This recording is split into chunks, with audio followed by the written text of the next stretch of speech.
They didn't want me there. That much was clear before the first toast, before the speeches, before the expensive photographer snapped even one photo. I was never meant to be part of the picture. Just a ghost in pearls, invisible, but expected to smile if noticed. The invitation had arrived late. Not lost, just late. A generic printed card, unsigned. No mention of the dress code, no title, no mother of the groom or matriarch. Just Margaret Ellis, like I was a cousin's +1 or a neighbor they'd felt obligated to include. But I knew the truth before that card arrived. I knew it the moment Joel stopped answering my messages about the seating chart. When Madeline told me not to stress myself by helping with the menu. When the florist never got back to me after I offered to cover the centerpieces. I'd paid for the venue. Quietly. That grand old farmhouse with the vineyard backdrop. My check made it possible. I didn't want applause. I just wanted to help. 50 years since my wedding to Henry. The kind of anniversary you honor with family. The kind you gather everyone for. That's what they said they were doing. But I'd started to understand. This wasn't about honoring a marriage. It was about erasing a mother. I stood in front of the mirror that morning, holding the dress I'd saved for. Midnight blue silk. Soft but structured. It flattered what time hadn't taken. I'd had it tailored. My first real indulgence in years. When I put it on, I didn't look younger. I looked honest. Like a woman who had lived through things. My neighbor, Patty, had offered to drive me. "It'll be good for you," she'd said, sensing what I hadn't admitted out loud. That I was nervous. Not about the party, about being unwanted at it. I declined. I drove myself, slowly, windows down. I needed the silence of the road. The parking lot was already full when I arrived. Rows of black SUVs and polished sedans. My little Honda stood out, and I let it. I'd paid for some of those shiny cars. Graduation gifts, wedding gifts, bailouts. They didn't know that, of course. They never asked where the money came from. It just came. Inside the venue, the smell of roses and catering grease hung in the air. I walked past clusters of laughing guests, careful not to look like I was searching for someone. But I was. I was looking for my children. For the people I had birthed and bathed and fed and forgiven. I didn't see them. Someone pointed me toward the back patio. That's where the older guests were being seated. Not family, not hosts, just older. Like a distant relation to be managed gently. I stepped outside. The air was cool for September. I sat at a round table with two women I didn't know, both in their 70s. One wore orthopedic shoes and coughed into a lace handkerchief. The other fiddled with her oxygen tank. I wanted to scream, not because they were there, but because they had been placed. We'd all been placed. A server brought water, no wine, no hors d'oeuvres. "Dinner starts at 7, she chirped. "You'll be called in." Called in, like we were backstage. I pulled my shawl tighter and stared at the sky, pale and unsentimental. That's when I knew. Not suspected. Knew. They were ashamed. Not of what I had done, but of who I was. Of how I looked, how I sounded, how I didn't fit the aesthetic. The new narrative.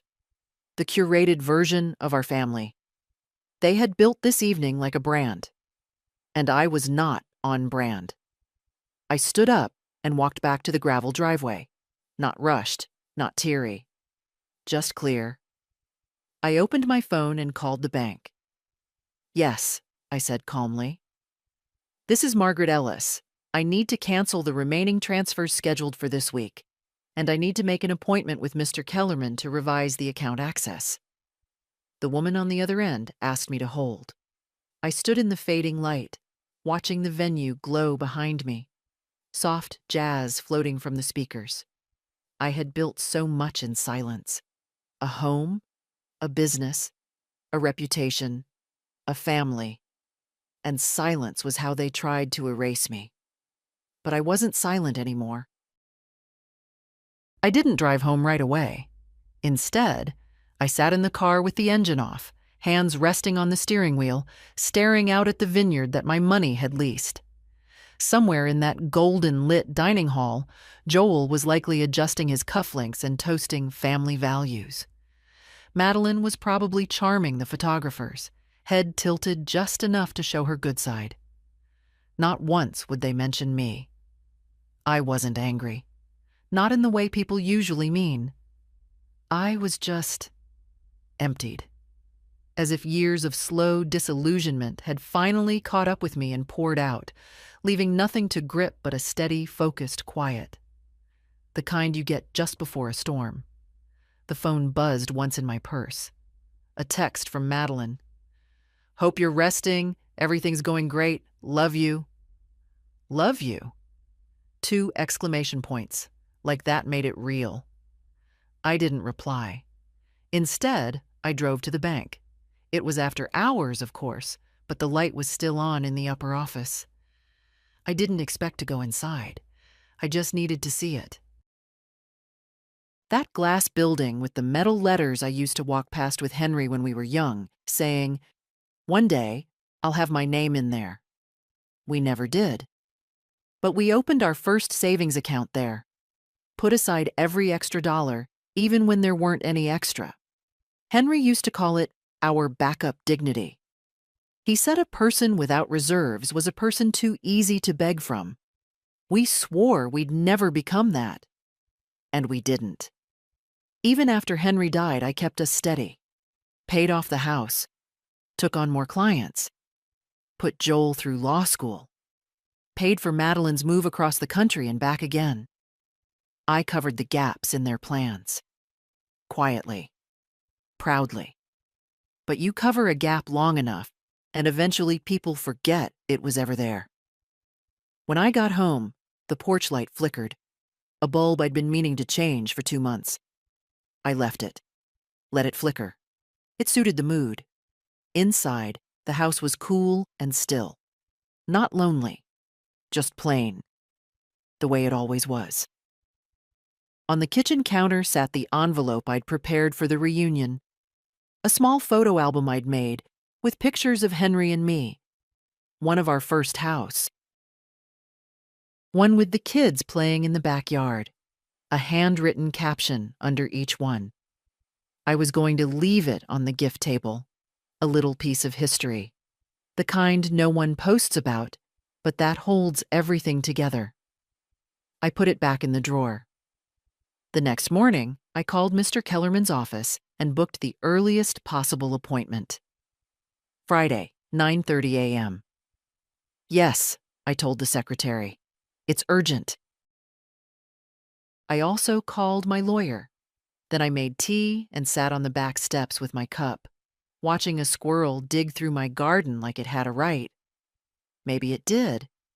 Maybe everyone was just taking what they could before the ground froze. Mid-sip, my phone rang again. This time it was Nora. "Grandma?" Her voice always softens me. She's Joel's daughter, but she never learned that particular distance he wears like cologne. She's 25.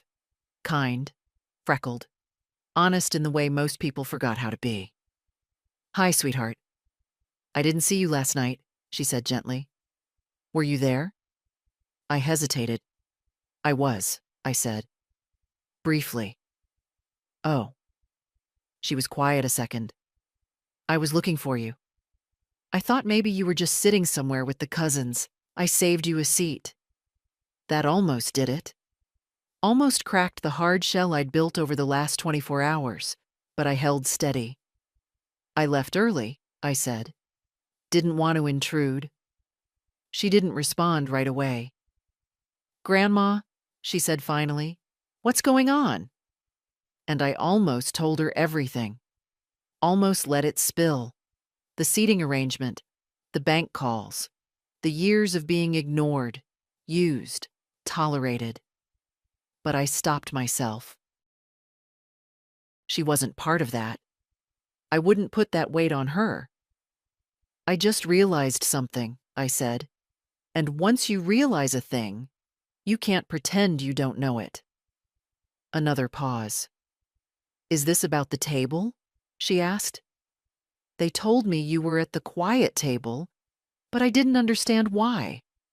I smiled, despite myself. It's not just about the table, darling. It's about all the tables.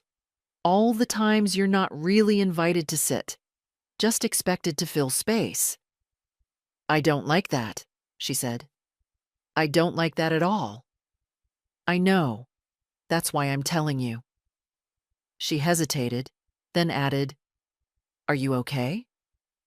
Yes, I said. I really am. And I meant it. By Thursday, the whole thing felt like a story that had happened to someone else. The phone stayed quiet. No calls from Joel, no messages from Madeline. Nora had sent a short check-in that morning. Thinking of you. Call if you want company. I hadn't replied yet, not because I didn't want to, because I wasn't ready to be soft again. I had work to do. At exactly 9:25 a.m., I walked into the bank. Mr. Kellerman was already standing when I entered his office, smiling politely in that way people do when they know you have money, but they don't quite understand how. Mrs. Ellis, he said, extending his hand. Please, have a seat. I sat, set my purse beside me, and folded my hands on my lap. I need to go over a few things, I said calmly. Some account access changes, and I'd like to initiate a full review of my estate structure. His smile faltered slightly. Of course. May I ask? I'm not dying, I cut in. At least not any faster than usual. He chuckled, embarrassed. Good to hear. I nodded. I'm just cleaning house. We went through the accounts line by line. Joel had access to two, both for convenience, though it had mostly been for his own peace of mind when transferring between his business and personal accounts. Madeline had none, but there were regular automatic payments in her direction. A housing stipend, technically, though she owned her condo outright. Tuition for her son's private school. Even a recurring payment to a wellness coach. I'd forgotten that one entirely. Cancel everything, I said. Everything? Yes, and remove Joel's access. Effective immediately. Mr. Kellerman leaned back in his chair. Would you like to notify him first? No. I'd like him to experience what I did, being left out of something he thought he belonged to. That silenced him. He typed quickly, nodding to himself as numbers and permissions disappeared from the screen. Now, I continued, I'd like to open a trust. He raised an eyebrow. For Nora? I smiled. Exactly. We discussed terms, protections, limitations. He offered suggestions. I countered with specifics. I wasn't interested in revenge. This wasn't punishment. It was clarity. Nora would inherit what I had. Not because she was perfect, not because she was sweet, but because she saw me. Because she asked how I was, not what I could do. By the end of the meeting, the paperwork was in motion. I left the bank with a folder tucked under my arm and a strange lightness in my chest. Next stop was Mr. Dorsey's office, my lawyer. He'd helped with Henry's will and had been gently urging me for years to consider revisions.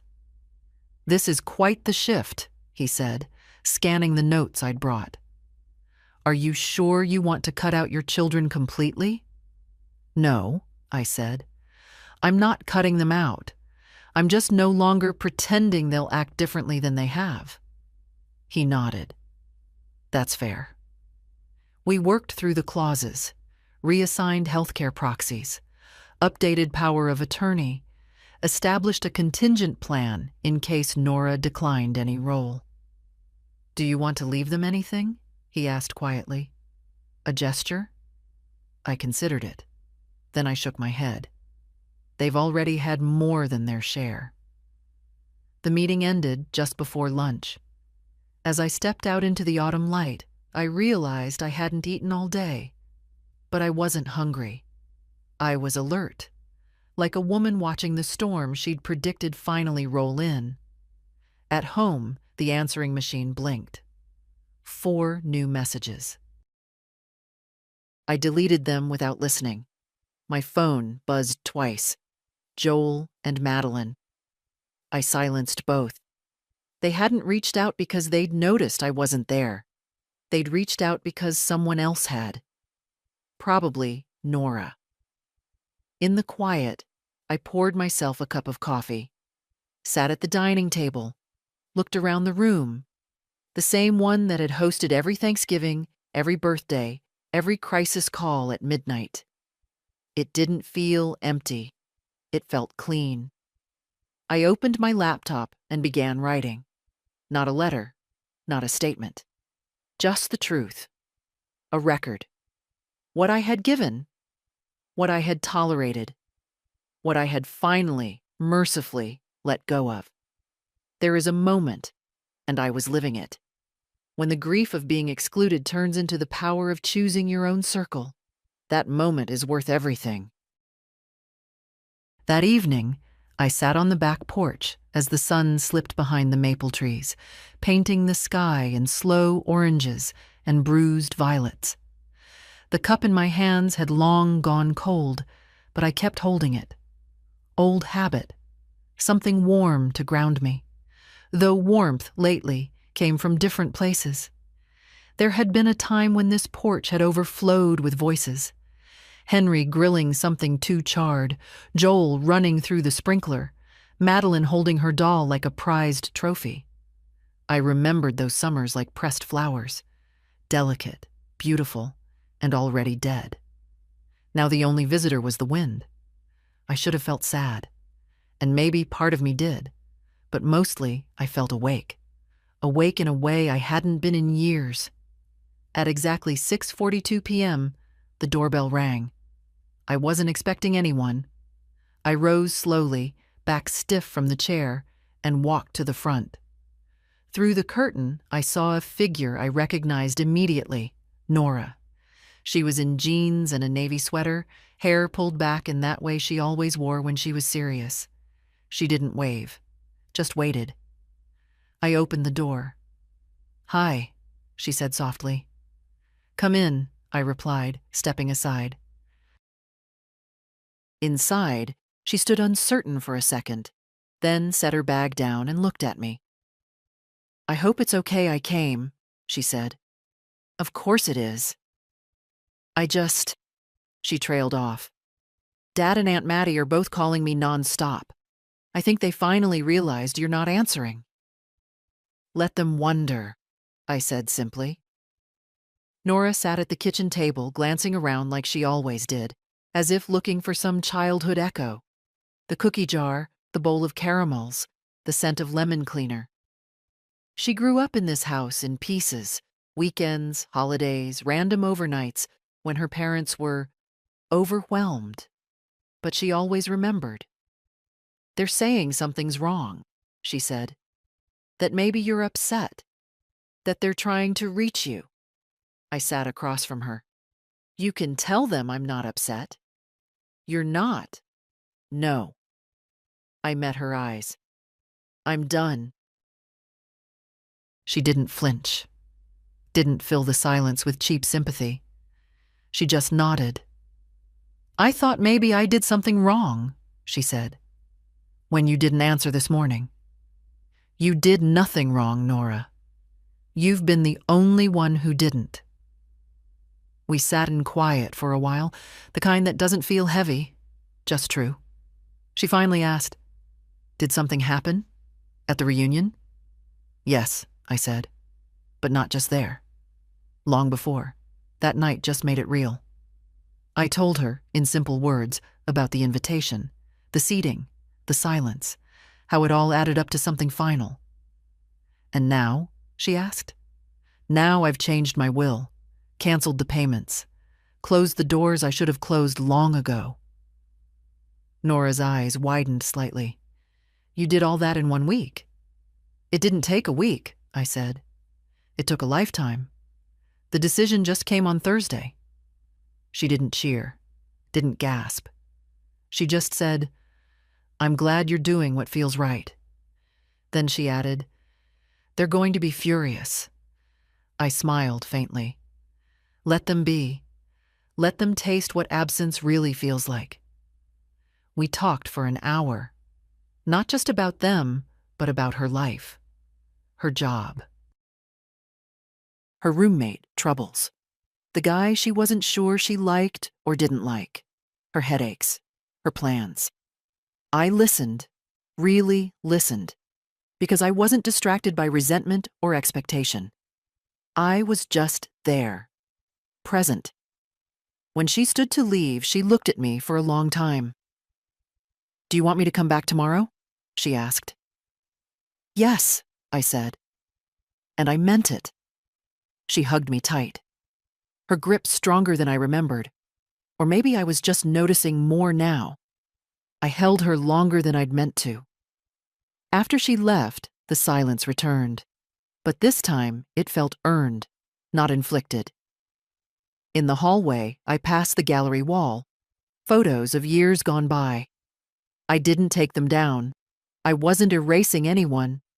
I was just no longer pretending those frozen smiles meant something they didn't. I returned to the kitchen, rinsed the cups, and set them to dry. It was the first time in years I had no obligations, no one to pay for, no approval to seek, no holidays to plan for others who'd forgotten how to say thank you. It was just me. Still standing. Still me. Friday morning arrived with that dull gray sky that makes everything feel quieter than it is. I got up early, not because I had to, but because I'd slept soundly for the first time in weeks. Not a medicated sleep, not a collapsed exhaustion, just a clean, uninterrupted rest. Like my body finally trusted me to stop giving myself away. I made oatmeal, even added a bit of honey. Sat by the window with my bowl and watched the neighborhood move. Joggers, delivery vans, Mrs. Patel watering her potted plants in slippers and a housecoat. Life, as usual. Except everything inside me was newly rearranged. The phone didn't ring, but the texts came. Joel. "Mom, please call. This is getting serious." Madeline. "I don't know what's going on, but we need to talk. Preferably today." Joel again. "Nora said you're fine. Is that true? Are you okay?" I didn't answer. Not yet. Let them feel the vacuum. Let them ask themselves questions they've never asked before. Instead, I opened the file drawer in my home office and pulled out a folder labeled Family Support. I'd started it 15 years ago. Not because I was organized, but because I liked keeping track. Proof, I suppose. Not for them. For me. Inside were copies of checks, invoices, emails, notes. Joel's first down payment, $30,000, noted gift, but never acknowledged again. Madeline's fertility treatments, 6 payments over 2 years. Emergency dental work for her husband. Rent for her son's off-campus apartment. School fees. Travel expenses. Bailout after a bad investment. One note even just said, "Could you cover this quarter's taxes? We're tight." The folder was thick. A history of quiet rescues. There were no thank you cards. Not a single one. I leafed through the pages slowly. Each document was a memory. Not just of what I gave, but how I was asked. The voice on the line, always rushed but hopeful. The wording carefully softened. "Just for now. We'll pay you back. only if it's not too much trouble. But it was always just me, stepping in, silently. Looking back, the help had become expected. Routine. I had made it easy. That was my fault. I hadn't set boundaries. Henry had warned me once. "If you always catch them," he said, "they'll forget gravity exists." And they had. They'd forgotten gravity, and me with it. I pulled out a pen and wrote across the front of the folder, "Closed." Then I returned it to the drawer. Later that afternoon, I took a walk. Nothing special, just a loop around the block. But it felt different, as if I wasn't walking off stress or buying time before another favor call.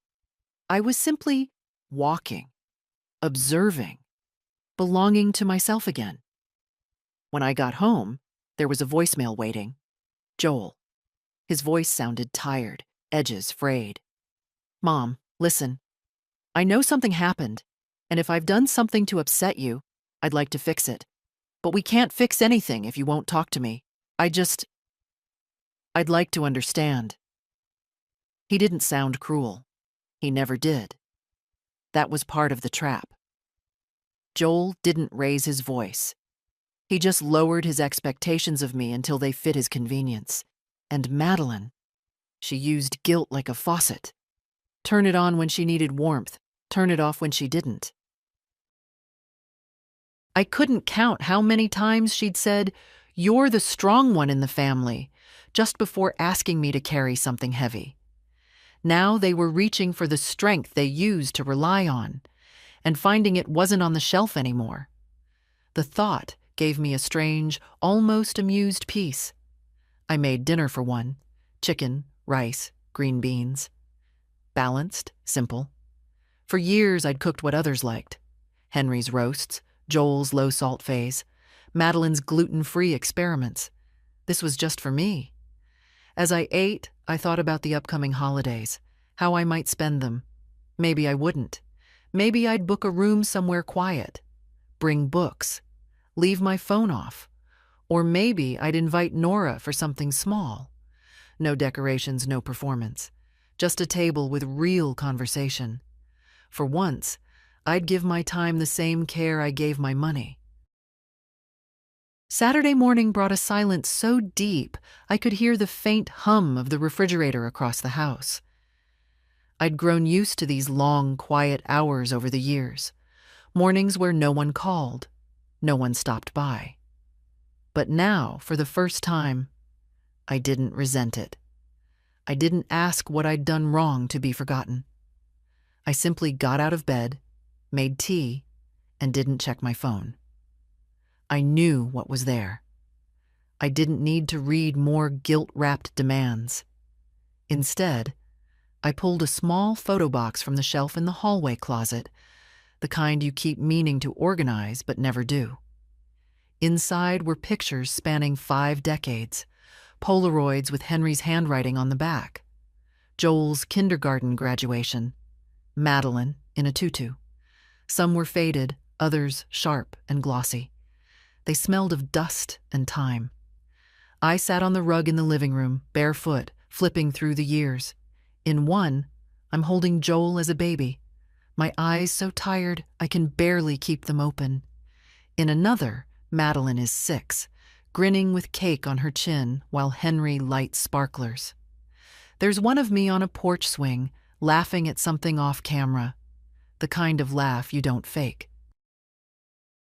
That version of me felt far away, but not gone. There was a photo from a beach trip we'd taken the year before Henry died. Joel was 20, already full of ambition and impatience. Madeline had brought home a boyfriend with a smug smirk and long legs.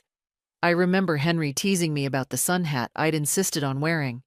In the picture, Joel has his arm around me, smiling. I held that one longer than the others. Had he changed?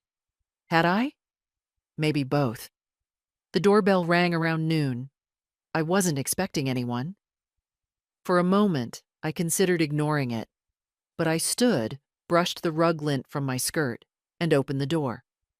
Joel stood on the porch. He looked tired.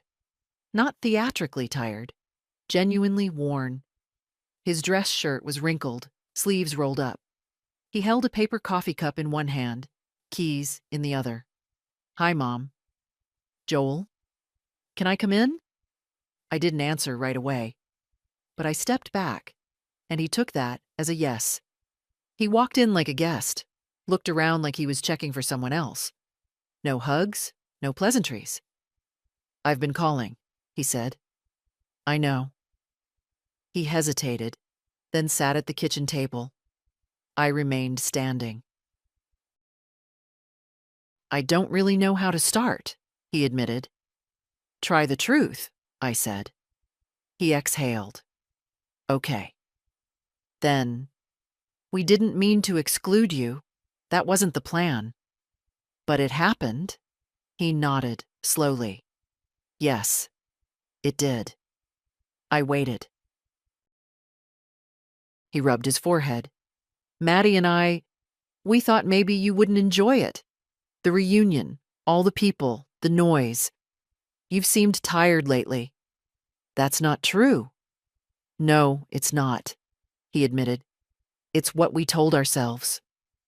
The silence between us thickened. He looked older now, older than his 43 years, but I didn't let it soften me. Not yet. "I want to understand," he said. "Really.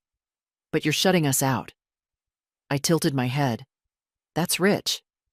"I mean recently. The accounts, the payments. Nora told me you're changing things." "I am." "Why?" "Because I finally realized I've been holding the wrong people up." Joel blinked. "You're angry."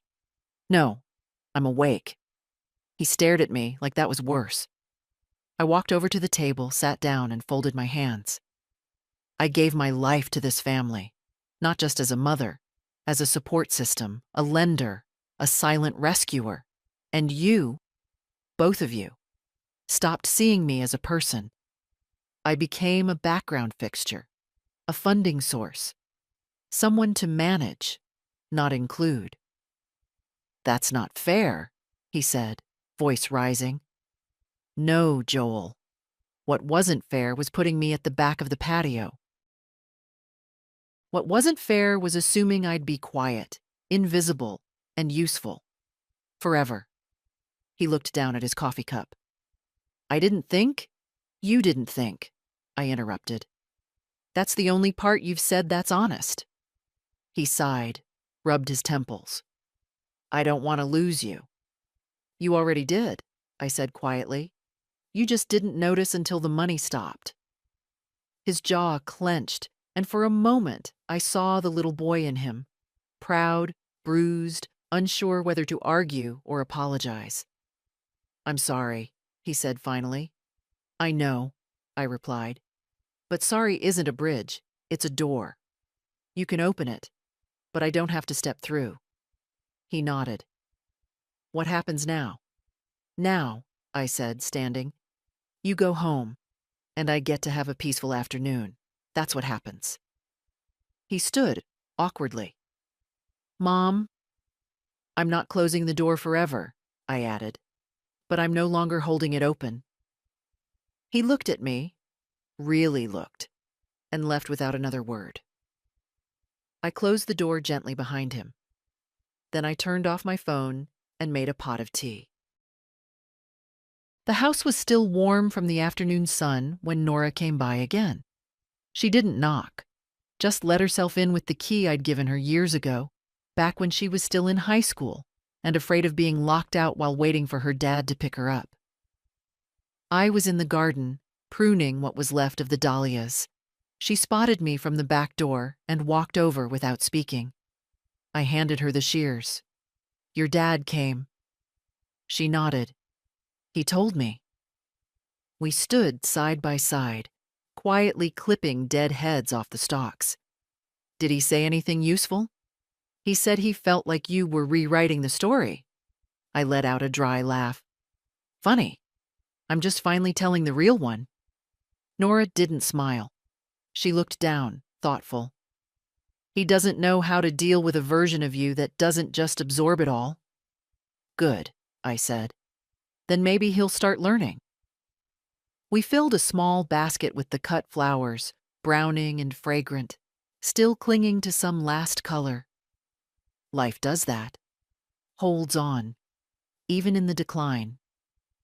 When we went back inside, Nora made tea without asking. Knew where the sugar was, where I kept the mugs I liked best. She set everything on the table, sat down, then pulled a folded piece of paper from her bag. I wasn't going to show you this, she said, but now I think I should. I raised an eyebrow. It's from Madeline, she added. She wrote it after Dad told her about the payments being canceled. Asked me to give it to you in case you wouldn't answer her calls. I didn't reach for it. I don't need her words, I said. Not if they're filtered through you. Nora set the letter down on the table between us but didn't push it forward. I read it, she admitted. I probably shouldn't have, but I did. And? She hesitated. It's mostly about her. Her confusion. Her shock. She says she thought she was honoring your boundaries by keeping you at a distance, giving you peace. That she didn't realize how much she'd taken for granted. I sipped my tea. She says she wants to fix things, Nora added. I shook my head. They always want to fix things after they've broken them, rarely before. She says she loves you, Nora whispered. I looked at her. Do you think she does? Nora didn't answer right away. I think she loves the idea of you, the role you play, but she doesn't know how to love the real person. I smiled, just a little. You're wise beyond your years. No, she said. I've just been watching for a long time. We sat for a while in silence again, that kind of open quiet that only happens when nothing needs fixing. When two people are simply sharing time, not roles or tasks. After a while, I said, I've made you the primary trustee. Nora blinked. What? The money, the accounts, the house eventually. All of it. Her mouth opened, then closed again. I didn't do it to buy your love, I said. You already gave me that freely. I did it because you're the only one who didn't make me feel like I had to earn a seat at my own table. I don't know what to say, she said softly. You don't have to say anything. She nodded slowly, eyes glossy. Thank you. Use it wisely, I said. Not just the money, the fact that someone believed in your integrity. I will. And I believed her. After she left that evening, I walked through the house and turned off the lights one by one, like I always did. Only this time, I wasn't doing it for anyone else, not preserving the illusion of a tidy home for guests who never came, not proving I could still handle it all, just closing the day with care. When I reached the hallway, I paused by the framed photo of Henry. I think you'd like her, I whispered. Then I touched the glass and went to bed, not with a heavy heart, but with one that was finally mine. Sunday morning arrived, wrapped in quiet rain, the kind that softens edges, makes everything look gentler than it is. I stood at the kitchen window, hands around a warm mug, watching the drops stripe the glass. In the garden, the dahlias Nora and I had trimmed yesterday bowed under the weight of water, their bright heads sagging but still clinging to color. The phone lay silent on the table, screen dark. I had turned off all notifications before bed. If Joel or Madeline had called overnight, I didn't know, and I didn't want to. Not yet. Instead, I went to the spare room. Once Joel's, then a guest room, now mostly a storage space. Boxes stacked neatly along the walls. Inside them, the ledger of my giving. The real family history. I dragged one box out and opened it. Folders, envelopes, spiral-bound planners, years of canceled checks, wire confirmations, bank statements, each one a slice of my quiet devotion. I began laying them out on the bed in chronological order. Here, Joel's first car, to get to work. Here, Madeline's down payment, only a loan. Here, emergency babysitter fees, lawyer retainers, even a subscription to a high-end wine club Joel had insisted was networking. It looked like a paper quilt. Patches of my life cut and stitched together, the thread running out somewhere around year 20. I sat on the edge of the bed, fingers trailing over the papers. There was no anger, just clarity, a reckoning without heat. When Henry and I were young, we used to talk about legacy. We thought it meant houses, accounts, maybe a little something tucked away for grandchildren. But legacy isn't just what you leave. It's what you teach people to expect of you. I had taught my children that I would always be there, no matter how little space they gave me at their table. And they had learned that lesson well. I gathered the folders back into one stack and wrote in block letters across the top sheet. No more. Then I sealed it in an envelope and put it back in the box. Not out of sight, but out of reach.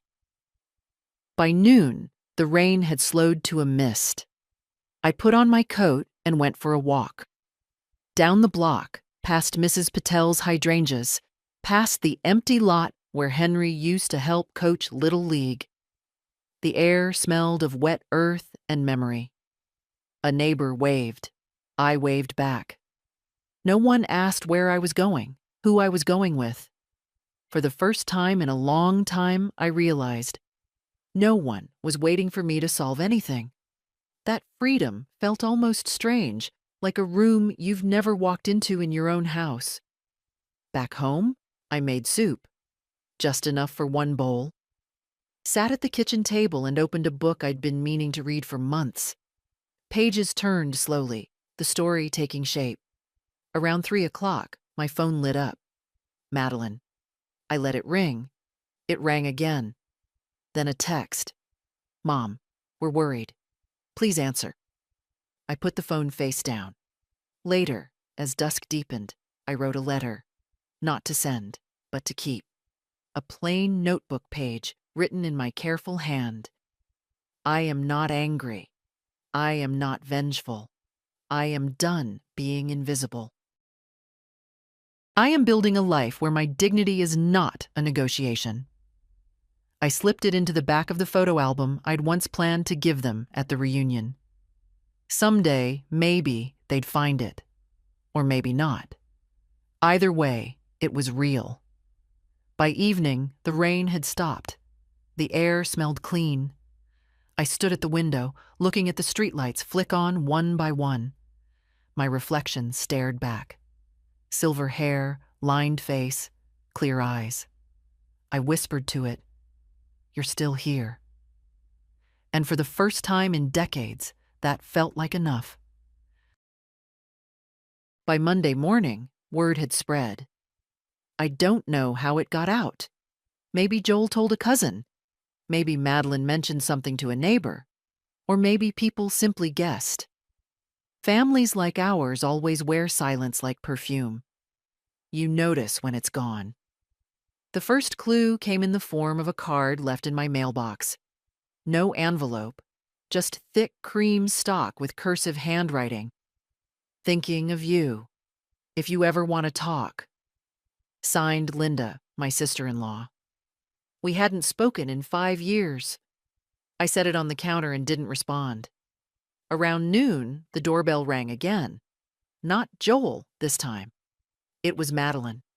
She stood on the porch in a raincoat, though it hadn't rained since yesterday. Hair too neat, smile too tight. "Mom," she said, voice carefully warm. "Can we talk?" I paused for a beat, then stepped aside. 5 minutes. Inside, she sat primly at the kitchen table. Not in her old spot, Not near the window where the sun came in, but across from me, like a guest in a lawyer's office. She folded her hands. I didn't know, she said. Didn't know what? That you felt this way. I let the silence sit. I never meant to hurt you, she added quickly. Meaning doesn't erase effect. She nodded. I guess I always thought you preferred being in the background. That you liked quiet. That you didn't want to be involved. And that's what made it easier for you, didn't it? I said softly. To take what I gave without asking what it cost. Her jaw clenched slightly, but she kept her voice level. That's not fair. I raised an eyebrow. Isn't it? You were always strong, she said. You handled things. You never said no. I never said no, I interrupted, because I didn't know I could. She looked down. I showed up, Maddie, again and again, and in return, you put me where I wouldn't ruin the view. That's not true, she snapped, finally cracking. You were difficult to include. You didn't fit. There it was, not yelled, not thrown, just dropped, like a pebble in a quiet pool. I nodded slowly. Thank you. For what? For saying it out loud. Finally. She opened her mouth, closed it again. You don't need to explain, I continued. I'm not angry, but I'm not available either. She flinched. What does that mean? It means I'm no longer part of the system you built, where I pay and disappear, where you write me into holidays with invisible ink. She sat back, stunned. So you're cutting us off. I'm setting myself free. Madeline stared at the table. I don't know what to say. Then don't, I said gently. Go home. Think. That's more than I've done for myself in years. She stood up slowly, her chair leg scraping the floor. Are we still family? She asked. And for a moment, she didn't sound like a woman with a tight bun and manicured nails. She sounded like my daughter, the one who once sobbed over a broken necklace and crawled into bed beside me in the middle of the night. We always will be, I said. But you'll have to find your way to me now. I'm not chasing anyone anymore. She nodded, barely. At the door, she turned. You look different. I feel different. She left without another word. After she was gone, I didn't cry. I didn't pace. I didn't question. I just stood at the sink, rinsed 2 teacups, hers untouched, and dried them with the towel that still smelled faintly of lemons. Later, I found myself in the guest room again, staring at the old family albums. I didn't burn them, didn't rip pages.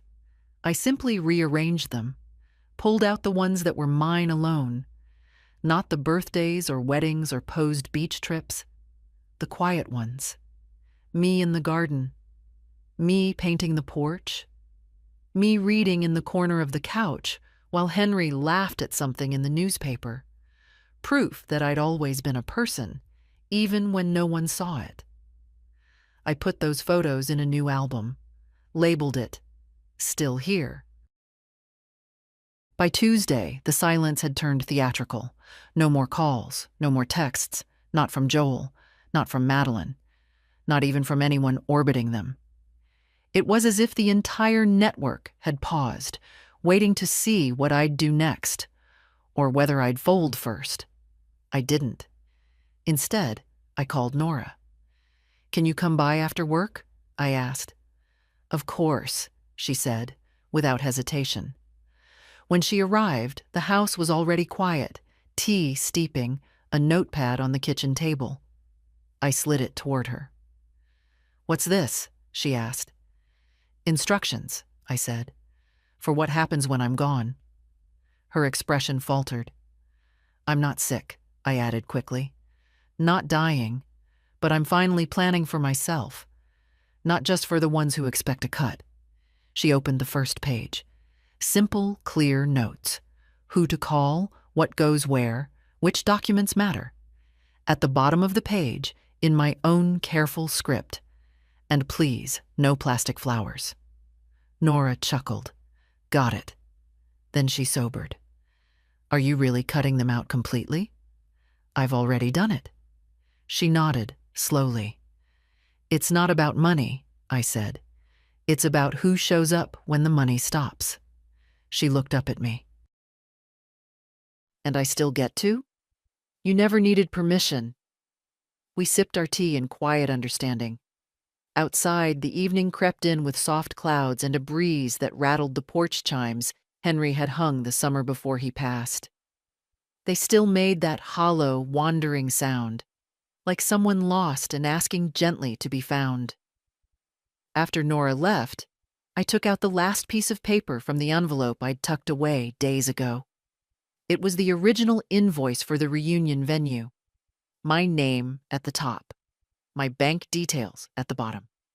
A list of services that I had covered: chairs, tents, catering, music, custom invitations. The total, $38,700. I stared at it for a long moment, then slipped it into the shredder. Not out of spite, but because I no longer needed proof. I knew what I had done, and I knew what they hadn't. Later that night, as I was preparing for bed, the landline rang. An unfamiliar number. I let it go to voicemail. It was the event coordinator from the venue. Her message was polite, but uneasy. Mrs. Ellis, I'm just following up on some confusion about the billing from last week. We've received inquiries from your daughter and son, claiming they didn't authorize charges in your name. Could you please clarify your position so we know how to proceed legally? Legally? I almost laughed. I called back the next morning. Her voice was tight, rehearsed. Good morning, this is Stephanie. Stephanie? I said calmly. Thank you for your call. To be clear, the entire event was paid for using my funds. I authorized it. I have the original contract in my files. What my children say now is not relevant. A pause. Then, understood. And if they wish to dispute it, I added, they can do so in writing, to my lawyer. She coughed gently. I believe they were just surprised. Yes, I said. Surprise is the natural response to being confronted with the truth. I hung up, feeling no tremor, no guilt. Let them argue. Let them spin stories. I'd spent years covering up their shortcomings, smoothing their mistakes, cleaning the glass from their broken promises. Let them clean up their own mess now. By lunchtime, I had a new routine. An early walk, coffee alone, reading the news without interruption, a long call with an old friend I hadn't spoken to in 2 years. I saw something about your family on Facebook, she said carefully. Everything okay? It is now, I said. She hesitated. You know you always gave them more than anyone I've ever seen. Money, time, grace. And they never noticed the receipt? She sighed. What made you finally stop? I thought about it. The moment I realized I wasn't even invited to the table I paid for. The invitation arrived on Wednesday. Hand-delivered, heavy paper, gold trim. My name printed in calligraphy. I'm sure Madeline didn't choose herself. Ellis Family Celebration, a toast to legacy and love. It was a second event. A dinner, they called it. Smaller. More intimate. Likely a damage control affair. No RSVP card, just a printed line at the bottom. We hope you'll join us this time. I left it on the table and went to water the plants. That evening, Nora called. They invited me too, she said. Told me it's a chance to re-center the family story. I laughed, but it was dry. A do-over with better optics. They said they'd make a speech this time. About you. I paused. Did they ask what I wanted? No. Of course not. There was a long silence. Then Nora said gently, Are you going to go? I don't know yet, but I did. The night of the dinner, I dressed slowly, not out of nerves, out of intention. A simple black dress, gray shawl, the pearl earrings Henry gave me on our 10th anniversary, the only jewelry I hadn't tucked away. I arrived late, on purpose. The restaurant was a modern place, all glass and blonde wood and dim lighting meant to flatter. I could see them through the window before stepping inside. Joel in his tailored jacket, Madeline smiling like nothing had ever cracked. Guests clustered around tables, wine glasses raised.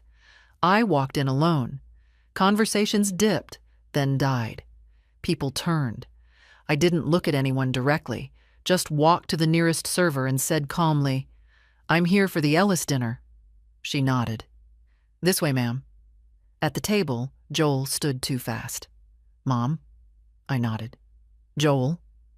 Madeline's smile trembled. "You look wonderful." "Thank you." They had left me a seat at the head of the table. A gesture, no doubt.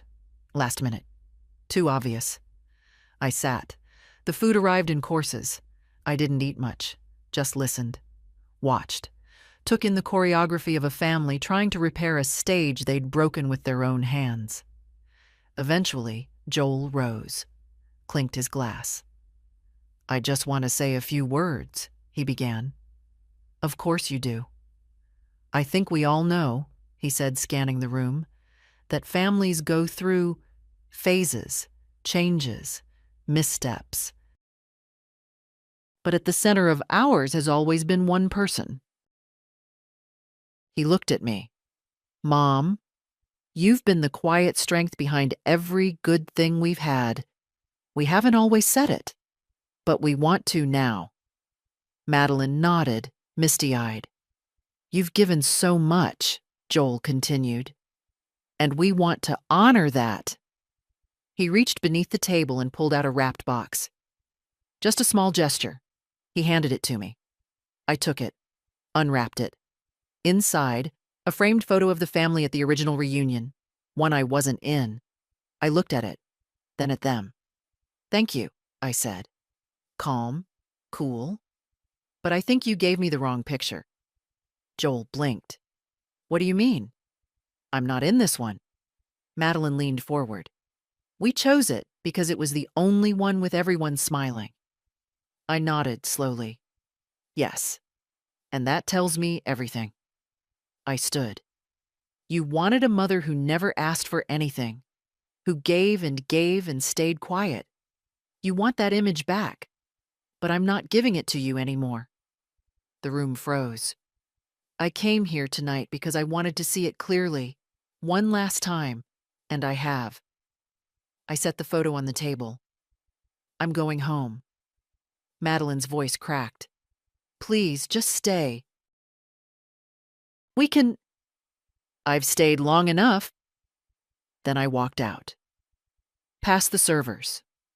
Past the guests. Past the photographer trying to act like he wasn't waiting for the next picture. Outside, the night air hit my skin like truth. And it felt beautiful. The next morning was so still, it felt like the world had finally exhaled. I made my coffee without rush, buttered a slice of toast and sat by the window. Outside, the trees were beginning to rust. Early October always brought that hushed brightness, the kind of light that makes even ordinary things look sacred. I wasn't thinking about last night, not in the way I might have before. No replaying of conversations, no mental edits to what I should have said. I had said enough. Said it plainly. That was the difference. At my age, clarity becomes the final gift you give yourself. Around 10, the phone rang. I recognized the number, but I didn't pick up. Let it go to voicemail. I finished my coffee, washed the cup, then played the message. "Joel. Mom, I don't know what to say. You walked out and God, we didn't expect that. I guess I always thought you'd come around." that maybe this was just another one of those quiet spells, like before. I leaned against the counter. But I see it now, he continued. You're not waiting for us anymore. You're done. A pause. And I guess I'm finally starting to understand why. Click. No apology. No anger either. Just the sound of a man slowly realizing the well has gone dry. And the worst part? He still thought I'd been waiting all these years for them. When the truth was, I'd been waiting for myself. I deleted the message. Later that day, Nora arrived with a small bag of groceries. I thought I'd make soup, she said, setting things down without ceremony. That lentil one you used to make when I was sick. She moved through the kitchen like it was hers, slicing, stirring, tasting. I sat and watched, feeling something warm stir in the quiet. Not comfort exactly, but the deep, steady pulse of belonging. We didn't talk about the dinner. She didn't ask if I regretted anything. She just served the soup, sat down across from me and said, "Do you want to do something wild?" I raised an eyebrow. At my age? She smiled. I mean, relatively. Go on. Let's go away. Just for a weekend. You and me. No phones, no family, just quiet. I blinked. You'd want to do that with me? I'd only want to do that with you, she said. I smiled. Where would we go? Somewhere with trees, she said. And stars. And a porch swing. I haven't packed a bag in years. Then it's time you did. We planned it that afternoon. Nothing elaborate. A small cabin upstate. She'd book it. I'd bring the cocoa. As she left, she kissed my cheek. I'm proud of you, she said. I wanted to say, no one's ever said that to me before, but I didn't. I just held her hand a moment longer. That evening, I opened the hallway closet and pulled out the small suitcase I hadn't touched since Henry's funeral. I dusted it off, set it on the bed, and slowly, carefully, began to fold clothes into it. Sweaters, socks, a book, the pearl earrings, not because I needed them, but because I'd finally remembered I liked the way they caught the light. The cabin was small. 2 rooms, a porch, a fireplace that crackled without needing to be asked. We arrived on Friday afternoon, just as the sun was beginning to fall behind the hills. Nora drove, music low, windows cracked enough to let the air in. She didn't rush. Neither did I. It had been years since I'd left town for anything other than a funeral. We unpacked without talking much, the kind of quiet that wasn't awkward, just worn in, like an old sweater. She took the room with the twin bed. I took the one with the window that looked out over the trees. The view was honest, not postcard perfect, but real. Branches bare in places, leaves still clinging in others, some already on the ground, crisp and surrendered. Life in all its stages, side by side. That night, we made tea and sat on the porch wrapped in blankets, listening to owls and distant wind. I don't remember what we talked about. Nothing urgent. That was the point. At some point, she said, I think you scared them. Good, I said. They weren't used to seeing me stand. They thought you were fragile, she said. No, I replied. They hoped I was. She nodded slowly. You know, she said, when I was little, I used to wonder why you never said no. To them. To anyone. I didn't answer. I used to think you just had a bigger heart, she continued. Now I think maybe you were just tired of being asked to prove it. That settled between us like a soft truth. Not a wound. A recognition. Later we went inside, played cards by the fire, laughed when she cheated. I hadn't laughed like that in months, maybe longer. By the second morning, I could feel it. That part of me I'd buried so deep it stopped knocking.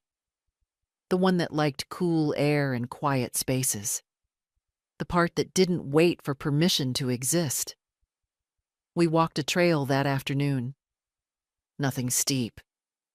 Just enough to feel the ground under our feet. She picked up a leaf, bright red, veins like tiny rivers, and tucked it into my coat pocket. "You should press this," she said. "I will." We found a bench halfway up the hill, sat, watched the clouds move. "I'm not going back," I said quietly. Nora looked at me. To what? To who I was. She reached over, took my hand. "You already didn't," she said. When we returned to the cabin, there was a message on her phone. "Joel, Mom won't answer. We're worried." She disappeared. She turned the screen toward me. I smiled. "Tell him I'm exactly where I want to be." She didn't answer him. That evening, she cooked pasta. I washed the dishes. We sat in comfortable silence, then read by the fire. I watched the flames more than the pages. "You know," I said, "I used to dream of disappearing." She looked over. "Not from the world, just from their version of me." "And now?" "I'm not gone," I said. "I'm just finally visible. To myself." She leaned her head on my shoulder. I let it stay there. Later that night, I wrote in my notebook, not a list, not a record, just a sentence. "They erased me with politeness. I remembered myself with silence." I didn't write it for revenge. I wrote it so I'd never forget how easy it had been to vanish, and how hard and holy it had been to return. We came back on Sunday evening. The drive was quiet. Nora focused on the road, I on the trees slipping by. It felt different than when we left. I wasn't returning from a trip. I was arriving at a new place, even if the house was the same. She dropped me off, carried my bag to the porch. "You okay?" she asked. I nodded. "Better than I've been in years." "You'll call me if they show up?" "If they show up," I said, "they'll find the door locked, not in anger, but in principle." Nora kissed my cheek, said she loved me, and drove off. Inside, everything was exactly as I'd left it. Neat. Quiet. Mine. I unpacked slowly, hung my coat, took the red leaf from my pocket, pressed it between the pages of a book I hadn't opened in a decade, Henry's old copy of Windswept Pines. He used to read it aloud on Sunday afternoons. The leaf crinkled slightly as I closed the cover. A soft sound. A sound of something preserved, not lost. By Monday, the messages had changed tone. Madeline again. "We don't understand. Why are you doing this? Please talk to us. Please let us make this right." Joel, shorter. "You're making a mistake." But I wasn't. The real mistake would have been pretending everything could go back to how it was. And I was done pretending. That afternoon, I went to the storage box in the closet and took out the old family letters. Not the financial records, the actual letters. Birthday cards, holiday notes, thank you messages written under pressure. I spread them out on the dining room table. They were all the same, polite, vague, sentimental in tone, transactional in purpose. None of them asked me how I felt, what I wanted, whether I was happy. Not even once. I sorted them into 2 piles. Kept. Released. I burned the second pile in the fireplace that evening. Not for drama. For peace. And it was peaceful, watching them curl into themselves, lift in gray spirals, and disappear. The next day, I sat at my desk and began writing a letter. Not to them. To myself. You were never just a helper, a donor, a background figure. You were a woman. A full, complex, powerful woman, And you forgot. They helped you forget. But now you remember. I wrote for an hour. When I was done, I folded the pages and placed them in an envelope labeled, "Read this if you ever doubt." The mail came late that afternoon. A manila envelope. Inside, a formal letter from Joel's lawyer. Cold, careful language. "We are concerned about recent estate changes made under emotional distress. We would appreciate the opportunity to discuss these matters in person before any further decisions are finalized." I read it 3 times. Then I called my lawyer and forwarded him the letter. "I'd like a formal response sent," I said. "And I want it to be clear. There is no distress here. There is no confusion. There is only correction." He chuckled softly. "Understood." I hung up, calm. In the kitchen, the kettle whistled. Outside, the wind had started again. Sharp, early autumn gusts that sent leaves tumbling in little dances across the porch. I opened the front door and stood in the frame. Let the air hit my face. Let the world see I was still standing. Let them see that I had not vanished. That I had never belonged to them. Not really. I had always belonged to myself. I'd just forgotten. Now I remembered. And I was not going back. By the end of October, the noise had stopped. No more letters from lawyers. No more texts with question marks. No more urgent voicemails left at odd hours. The silence wasn't empty anymore. It was mine. I woke early each morning, opened the curtains, let the pale light flood my kitchen. The house looked different now. Not because anything had changed, but because I had. The same photos hung on the walls, the same furniture, the same worn rug by the back door. But the air no longer carried the weight of waiting. I had stopped waiting. One morning, I found Nora on the porch, reading a book. She'd begun stopping by unannounced, not out of obligation but out of habit, the kind born of real closeness. She'd bring coffee, sometimes fresh bread. We'd sit and talk, or we'd sit and say nothing. Both felt good. "You seem lighter," she said once. "I am," I replied. "I didn't lose anything. I just stopped carrying what wasn't mine." The papers were all filed now. The trust, the new will, the letters to my attorney. Everything in order. There would be no surprises, no disputes disguised as concern. If Joel or Madeline wanted to contest, they would have to go through proper channels. I had left them nothing but the dignity of knowing I had loved them once and had chosen differently now. I still had moments of grief, memories that rose like ghosts. Joel asleep on Henry's chest as a baby, Madeline learning to write her name at the kitchen table, the smell of Henry's cologne on a Sunday morning. But those memories didn't pull me under anymore. They floated. They belonged to the woman I had been, not the woman I was now. One evening, as the sky dimmed to violet, I brewed tea and stood at the kitchen window. Across the street, Mrs. Patel played with her grandchildren on the lawn. Their laughter rose and fell like birdsong. I smiled, not with envy, but with a quiet kind of blessing. Not every story ends the same. That was never the point. I walked to the hallway, paused in front of Henry's picture. For the first time in years, I spoke to it aloud. "You were right," I whispered. "Back up dignity." And then I laughed. A small, real laugh, because it had taken me 7 decades to understand what he meant. Later that night, Nora and I sat at the table, planning our next trip. "Somewhere by the coast," she said, "somewhere with salt air." I nodded. The future no longer felt like a long hallway of other people's needs. It felt like a porch swing with a view I'd chosen. Before bed, I wrote one last line in my notebook. Dignity returned is a fortune kept.